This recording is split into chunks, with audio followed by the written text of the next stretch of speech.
Hey guys, Scorpison here. Today we're going to be going over the Before Tarot by Corrine Kenner. The Before Tarot caught my eye because it offers a twist on the traditional Rider-Waite that many of us are familiar with. It's a good beginner deck not only for learning tarot, but also exploring the different meanings while also staying true to the original RWS. This is a newer deck of mine. I've been into tarot collecting for about 2 years now, and I'm always on the lookout for more intriguing decks to add to my collection.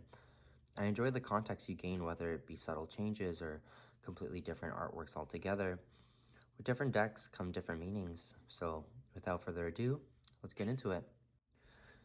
Now, let's take a moment to appreciate the quality put into the box. The first impression is really important, and I have to say this deck does not disappoint.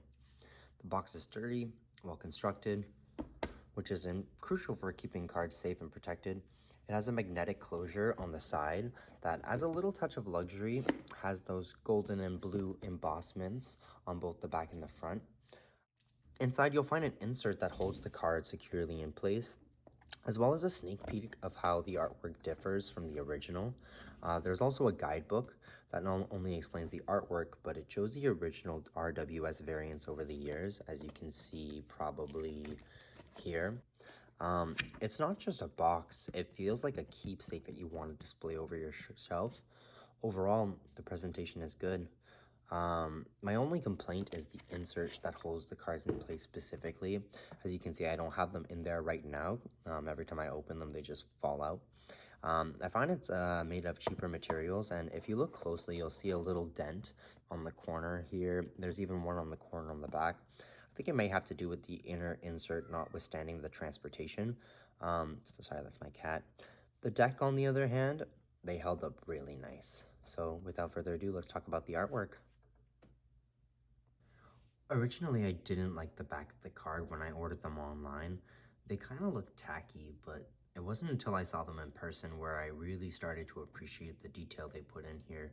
It almost gives me a Beauty and the Beast type of vibe, from the splotches of light and dark yellow to the intricacies of the roses, the rest of the flowers, their stems. It really surpassed my expectations. I didn't realize how much I was gonna love the back of the deck.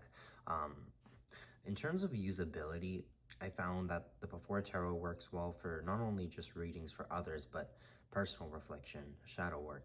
It encourages you to pause and consider the before moments in your life that lead to those pivotal choices and changes and not feelings that shape our paths and ultimately our lives. I'm not going to go over every single card here. I'm going to go over some of my favorites. My first favorite being the Fool. Um, Again, all of the main characteristics of the Fool are still there, but you really see this naivety and innocence in him as he goes through a field of thorned roses just to pick up a flower. And this dog seems to be losing his mind, trying to keep his owner at bay, trying to protect him like a dog guarding its sheep. For some reason, I think of the Strength card when I see this. Normally, you would see this duality between higher and lower self, but it really appears like the dog has taken the form of the highest self because the Fool is too distracted by his happy-go-lucky and inquisitive nature to really understand the dangers that lie around him. Another favorite of mine would be, like, there's the Magician right here, the High Priestess. Again, all really good cards. Another favorite of mine is the Empress. The children are a really good touch for her. It really just embodies this meaning that the Empress holds, like the nurturing, the caring, the how everything flourishes around her simply from the love that she puts into her thoughts, her feelings, her actions. It brings more context, at least for me, than I would have gotten from the original writer Waite Smith. Even just this, just from a simple standing position to a sitting position, you really get to see this emperor, the dominant nature of him, but also the nurturing nature. It almost looks like he's hunted something and he's going to be providing it for his kingdom.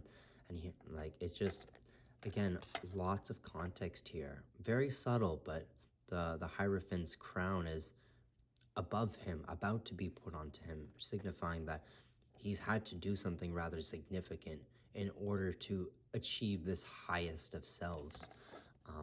Again, the artwork really shines out.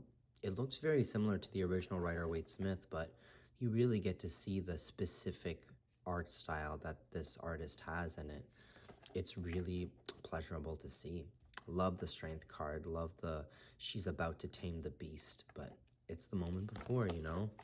Hermit, not really my favorite card, picking stars. I really like the hourglass in it though. There could be a lot of symbology that can be taken from just that time hourglass.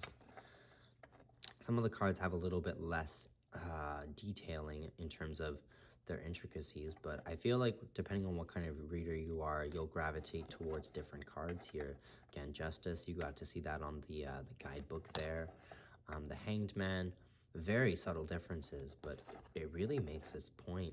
Death being in a cemetery, Temperance.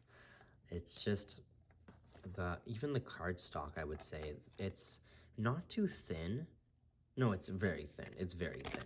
It's not very thick, but you can tell it's still a premium type of still a premium card stock. I've seen a lot of bad card stocks for tarot decks. This is I would say it's passable in my opinion.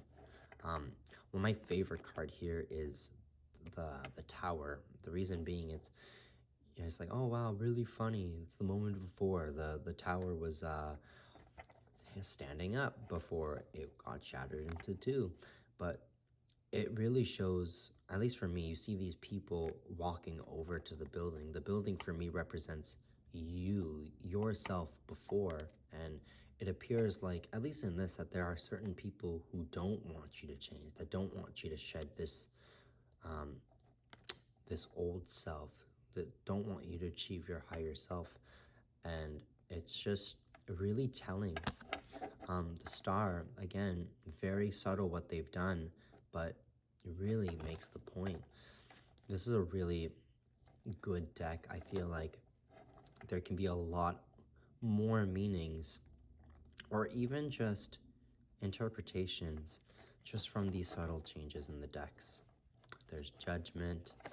The World, I wouldn't say was my favorite card. I really like the original. It really signified completion. This sort of more signifies the Lovers for me.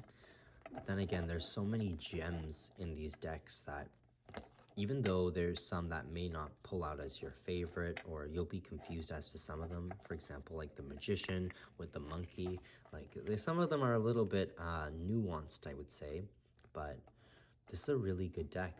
Now I'm gonna wrap it up here. I really want to go over the individual flip through of these cards, so thank you for watching, everybody. If you enjoyed this review, don't forget to like and subscribe for more tarot content. Let me know in the comments if you've tried the Before Tarot, or if you're considering adding it to your collection. Also, I'm really intrigued if you find different meanings that I didn't see in some of my favorite cards, even cards that I haven't fully mentioned yet. Just let me know. Until next time, keep exploring the mysteries of tarot. Bye, everybody.